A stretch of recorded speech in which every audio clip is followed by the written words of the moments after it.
Masyarakat Indonesia kini tengah menunggu penghitungan suara resmi KPU untuk menentukan siapa pasangan calon presiden dan wakil presiden yang akan memimpin Indonesia 5 tahun ke depan. Namun sayangnya, sejumlah foto, video beredar di media sosial memperlihatkan dugaan kesalahan dan juga pelanggaran. Mengapa temuan kesalahan atau dugaan kesalahan dan juga pelanggaran ini terjadi di setiap masa pemilu? Kami akan bahas sore hari ini bersama Luki Jani, inisiator Jaga Pemilu. Selamat sore, Pak Luki. Selamat sore Mbak Tiffany. Dan juga hadir di diskusi kita sore hari ini Ketua KPU periode 2017-2022 ada Pak Arief Budiman. Selamat sore Pak Arief. Selamat sore Mbak Tiffany. Baik. Selamat sore Mas Luki. Terima kasih Bapak-Bapak sudah bergabung di Connected sore hari ini terkait dengan noda pilu pemilu. Kita melihat bagaimana beredar di media sosial laporan dari masyarakat terkait dengan video, kemudian juga foto yang menunjukkan ada kesalahan penginputan data, kemudian sampai ada pencoblosan ulang dan lain sebagainya. Nah, apakah laporan-laporan yang beredar ini juga ditemukan oleh Jaga Pemilu, Pak Luki?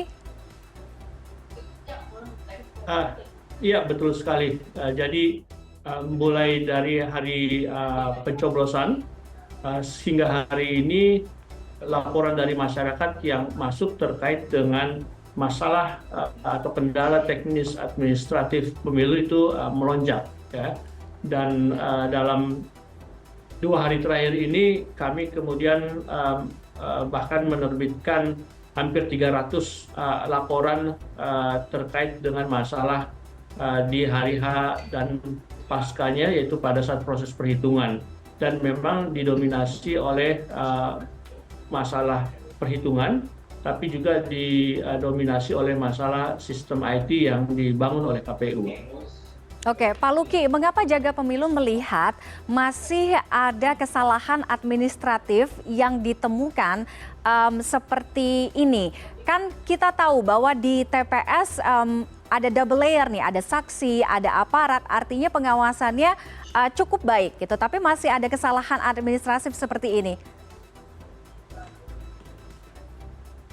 Ya, memang sebetulnya kalau kita melihat pada pemilu 2024 ini, kan ini adalah pemilu yang kedua kalinya ya, di mana terjadi keserentakan antara pemilu presiden dan juga legislatif. Ya.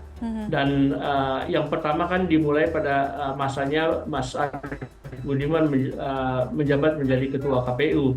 Dan karenanya seharusnya pada periode yang kedua ini atau di masa yang kedua kalinya ini KPU dan jajarannya hingga panitia penyelenggara yang ad hoc itu sudah lebih punya pengalaman dibandingkan pemilu 2019 yang baru pertama kali. Dan juga kemudian ini menandakan bahwa kurangnya persiapan, kurangnya latihan untuk bagi para petugas untuk bisa melakukan perhitungan suara secara tepat dan akurat. Selain itu juga sistem IT yang dikembangkan KPU terlihat sangat lemah, gitu ya. Padahal kalau kita ketahui teknologi OCR sekarang ini kan sudah generasi ketiga atau bahkan keempat, yang mana selalu ada perbaikan asalkan diberikan waktu yang cukup OCR tersebut untuk mempelajari karakteristik tulisan, dia bisa semakin presisi dan semakin akurat. Nah, sayangnya mungkin hal ini tidak dipersiapkan dengan baik. Oke, Pak Arief, sebagai orang yang pernah ada di proses penyelenggaraan demokrasi, kalau tadi Pak Luki sampaikan, toolsnya sebenarnya nggak baru-baru amat. Apalagi petugas-petugasnya juga harusnya sudah berpengalaman di pemilu sebelumnya, di 2019. Tapi mengapa kesalahan administratif seperti ini masih kita temukan 5 tahun? Apakah memang teknologinya memang belum dioptimalkan? Kita kan belajar dengan polemik Sipol pada tahun 2019, ya kan, terkait dengan masalah-masalah yang hampir sama seperti ini, Pak Arief. Ya, sebetulnya penggunaan teknologi informasi dalam pemiluan, khususnya untuk situng, dulu kita menyebutnya situng, sampai dengan yang terakhir itu Pilkada 2020 kita menyebutnya Sirekap, itu terus diperbaiki, mulai dari pemilu 2014, 2019, Jadi 2014 kami menyempurnakan di 2019. 2019 kami menyempurnakan di Pilkada 2020. Itu sudah melakukan pembacaan. Nah, mestinya teman-teman sebelum mengupload atau memposting hasil pembacaan foto, itu ada tahapan yang disebut verifikasi, ya. Kan ini sudah tidak lagi melakukan input data. Ini bedanya dengan 2019. Kalau 2019 formulirnya di-scan, lalu angka-angkanya itu di-input secara manual oleh petugas, sehingga orang tinggal menyandingkan antara formulir yang sudah di-scan, kemudian dengan angka-angka yang sudah di-input. Nah, pada saat itu kemungkinan terjadinya salah input sangat mungkin, karena orang bertugas. Kalau sekarang kan tidak perlu menginput secara manual. Oke. Artinya apakah sebenarnya kita siapkan dengan teknologi seperti ini kan Pak Arief?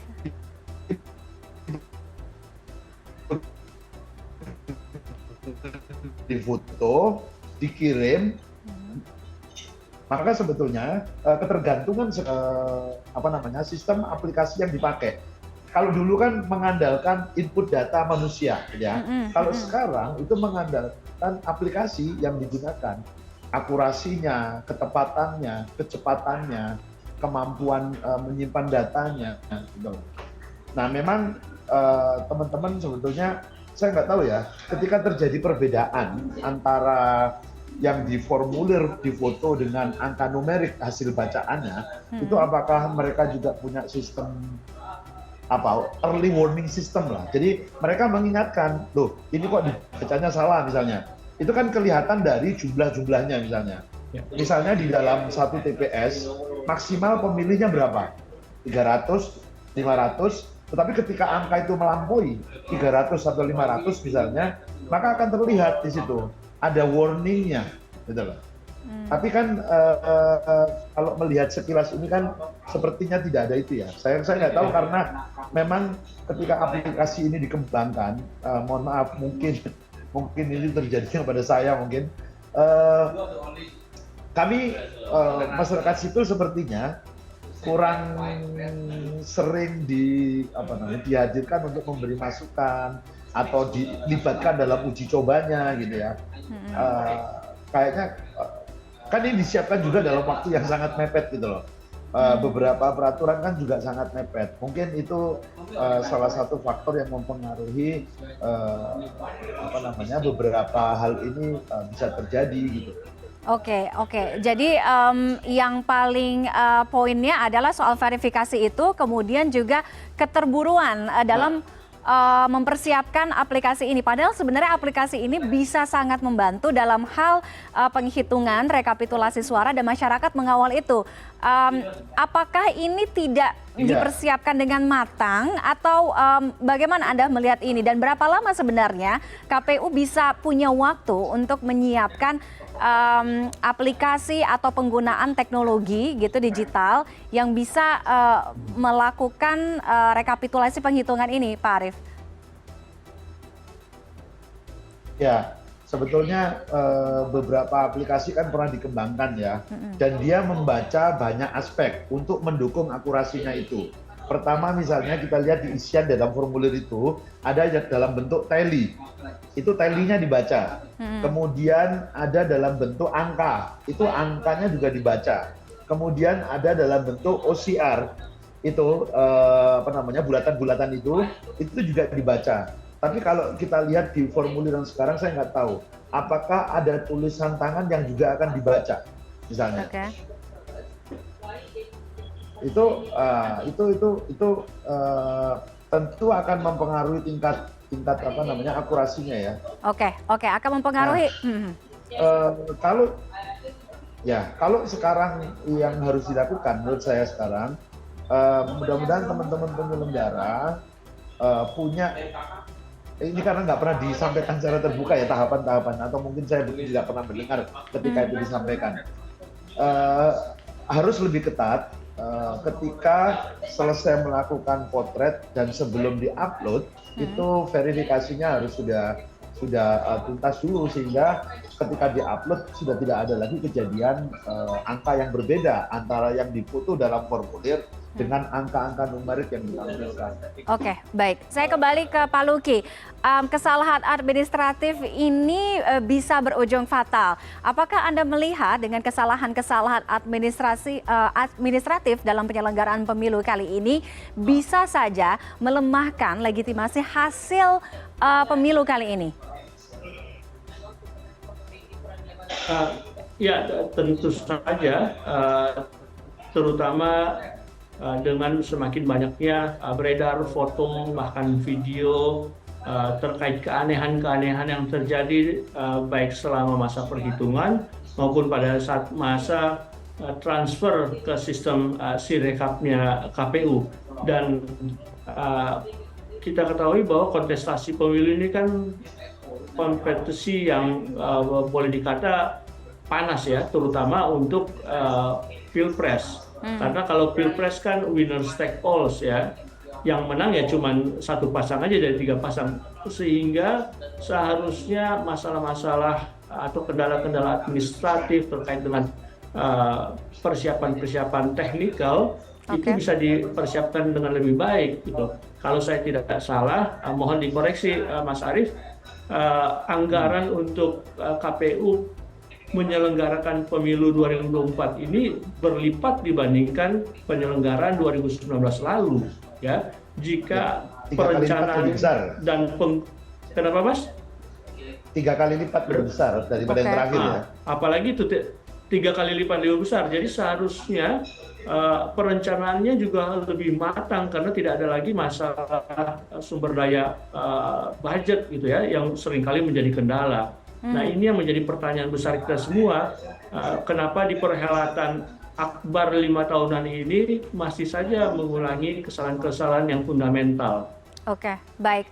Pak Arief, anggarannya 3 kali lipat tadi Anda bilang dibandingkan dengan pemilu sebelumnya. Harusnya dengan anggaran yang 3 kali lipat jauh lebih besar, perencanaannya pun juga harus sangat matang dan juga siap. Kita tidak lagi menemukan kesalahan administratif seperti ini. Paling tidak kalaupun ada kesalahan sangat minor sekali. Tapi nyatanya yang kita lihat paling tidak setelah pencoblosan kemarin 2 hari ini banyak temuan-temuan kesalahan ini. Nah, bagaimana kemudian Anda melihat KPU sebagai penyelenggara pemilu bisa meyakinkan publik, bisa meyakinkan masyarakat bahwa pemilu ini berjalan dengan jujur, adil, begitu juga hasil suara nanti yang akan disampaikan secara resmi oleh KPU? Ya, pertama tentu KPU harus mampu menjelaskan ya sekian banyak kesalahan pembacaan data itu dikarenakan apa, itu terjadinya di mana. Termasuk KPU harus mampu menjelaskan kesalahan bacanya itu terjadi pada pasangan calon presiden yang mana. Jadi jangan sampai nanti publik menafsir sendiri, kok ini hanya kesalahannya itu hanya untuk pasangan capres tertentu saja. Itu nanti tafsirnya jadi beda-beda gitu loh. Jadi kesalahan ini kalau di data yang saya temukan ya, yang masuk ke tempat kami itu memang beragam. Ada yang salah baca di pasangan calon presiden dan capres nomor 1, ada yang di nomor 2, ada yang di nomor 3, itu beragam. Nah, jadi jelaskan kejadiannya di mana saja, kemudian penyebabnya apa saja, gitu loh. Sehingga publik juga tidak menafsir sendiri, ya, biar tidak menimbulkan ketidakpercayaan. Karena menyelenggarakan pemilu itu hal yang paling penting adalah menjaga kepercayaan publik. Menjaga kepercayaan terhadap penyelenggaranya sekaligus terhadap proses penyelenggaraannya. Oke, menjaga kepercayaan publik sehingga kita akan tunggu bagaimana keterangan yang akan disampaikan oleh KPU melalui transparansi informasi kepada masyarakat ya yang sudah memilih khususnya. Terima kasih Pak Arief Budiman dan juga Pak Luki dari Jaga Pemilu sudah bergabung dengan CNN Indonesia Connected sore hari ini. Selamat sore Bapak-Bapak. Baik, selamat sore, terima kasih. Terima kasih.